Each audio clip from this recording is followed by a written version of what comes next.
Hi friend, welcome to my YouTube channel sings English BB के। तो आइए दोस्तों, आज फिर से एक नई स्टोरी रीड करते हैं और इसकी हिंदी समझते हैं। So without delay let start reading.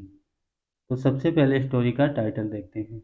Story का टाइटल है the vice boy and the merchant. क्या मतलब हुआ दोस्तों? वाइस मीन्स होता है बुद्धिमान, जो एक एडजेक्टिव है। बुद्धिमान लड़का और व्यापारी, मर्चेंट मीन्स व्यापारी। आज अब इसे पढ़ना शुरू करते हैं। Once a merchant with his horse carrying 2 sacks of wheat was on his way to the market। क्या मतलब हुआ पूरी लाइन का? Once मीन्स एक बार एक व्यापारी अपने घोड़े के साथ 2 बोरी गेहूं की लेकर बाजार जा रहा था। दोस्तों, सेक मीन्स होता बोरी या थैला, व्हीट मीन्स गेहूं। गेहूं की बोरी लेकर बाजार की ओर जा रहा था, बाजार जा रहा था। मीनवाइल, इसी बीच या इसी दौरान, The merchant got exhausted and decided to take a nap। इसी बीच व्यापारी थक गया, व्यापारी को थकावट महसूस हुई। व्यापारी थक गया और उसने एक झपकी लेने का फैसला किया। नैप मीन झपकी। When he woke up, जब वो जगा, ये वेक की सेकेंड फॉर्म है, वेक। When he woke up, जब वो जगा, he did not find his horse। उसे उसका घोड़ा नहीं मिला। And started searching for it everywhere. और उसने हर जगह उसकी तलाश करना शुरू कर दी। तलाश करना, खोज करना शुरू कर दिया हर जगह। एवरीवेयर मीन्स हर जगह। On the way he met a boy. रास्ते में उसे एक लड़का मिला। ये मीट का सेकेंड फॉर्म है मेट। ठीक है, आगे देखते हैं। He asked the boy about the horse. उसने लड़के से घोड़े के बारे में पूछा। क्या होता है आगे देखते हैं। द बॉय आस्क्ड, लड़के ने पूछा। क्या पूछा? Is the horse left I blind. क्या घोड़े की बाईं आंख अंधी है? इज राइट फुट लेम। और क्या दाहिना पैर लंगड़ा है? लेम में लंगड़ा। And is his and he is carrying a load of wheat. क्या वो गेहूं का भार ढो रहा है? भार होता है लोड मीन्स भार या वजन। क्या वो गेहूं का वजन, गेहूं का भार ढो रहा है? एग्जैक्टली, बिल्कुल। Where have you kept my horse. मेरा घोड़ा कहाँ रखा है? तूने मेरा घोड़ा कहाँ रखा है? ये कीप का सेकंड फॉर्म केप्ट। व्यापारी ने पूछा कि मेरा घोड़ा कहाँ रखा है। द बॉय सेड, लड़के ने कहा। क्या कहा आगे देखते हैं। That he had not seen that.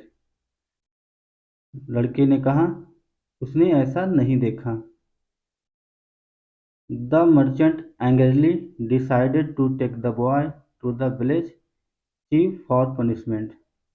The merchant angrily, व्यापारी गुस्से में होकर, क्रोधित होकर लड़के को लड़के को सजा के लिए गांव के प्रधान के पास ले जाने का फैसला किया। व्यापारी क्रोधित हो गया और उसने लड़के को सजा दिलाने के लिए गांव के प्रधान के पास ले जाने का फैसला किया। ओके, आगे देखते हैं। द जज आस्क्ड, जज मीन्स न्यायाधीश। न्यायाधीश ने पूछा, जज ने पूछा। क्या पूछा? If you had not seen the horse. यदि तुमने घोड़ा नहीं देखा था। How could you describe it. कैसे तुम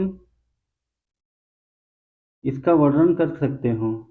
इसको डिस्क्राइब कैसे कर सकते हो? जब तुमने घोड़ा नहीं देखा था तो उसका तुम कैसे वर्णन कर सकते हो? ऐसा न्यायाधीश ने, जज ने पूछा। द बॉय रिप्लाइड, लड़के ने जवाब दिया। क्या जवाब था आगे देखते हैं। that he guessed by seeing different heavy and light tracks of the horse and the grass on the right side of the road was eaten but the grass on the left was not। यहाँ तक देखते हैं। The boy replied,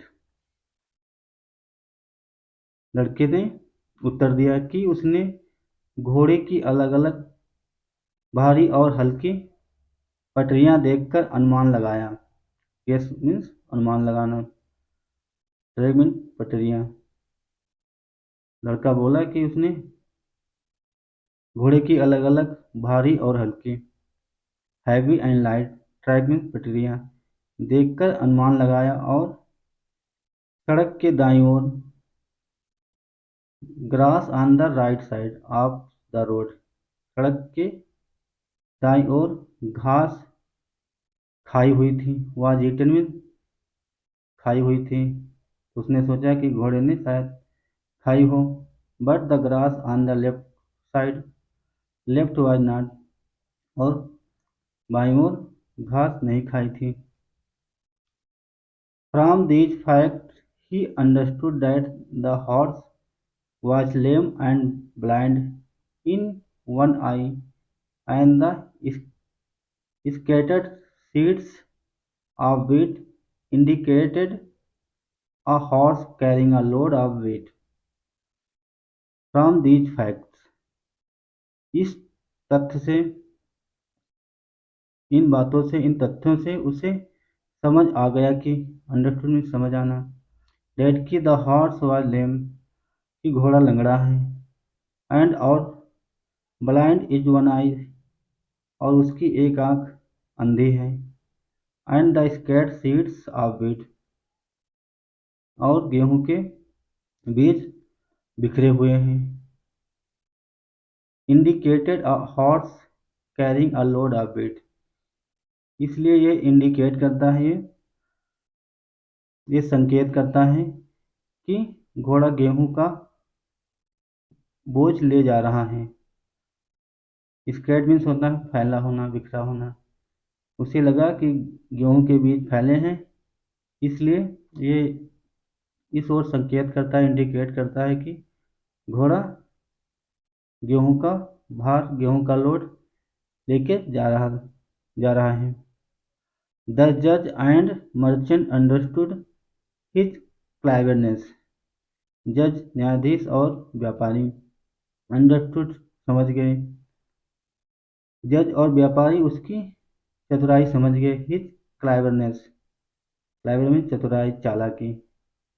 इस बात से जज और व्यापारी उसकी चतुराई समझ गए, उन्हें समझ में आई। अब इससे हमें सीख क्या मिलती है, मोरल क्या है? One should not be quick in judging people, लोगों को परखने में जल्दबाजी नहीं करनी चाहिए। शुड नॉट में नहीं करनी चाहिए, अगर नॉट नहीं होता तो चाहिए होता है। लोगों को परखने में जल्दबाजी नहीं करनी चाहिए। क्विक मीन जल्द या शीघ्र, इन जजिंग मीन परखना या जांचना, पीपल लोग, इसलिए लोगों को परखने में जल्दबाजी नहीं करनी चाहिए। ओके दोस्तों, तो दोस्तों ये थी हमारी छोटी सी स्टोरी। अगर आपको समझ में आया, अगर आपको इसमें नए वर्ड मीनिंग जानने को मिलेंगे तो ज़रूर लाइक करें। अगर आप चैनल पे नए हैं तो सब्सक्राइब जरूर करें। Thanks for watching, I will come back again such story. Till then bye bye, have a nice day.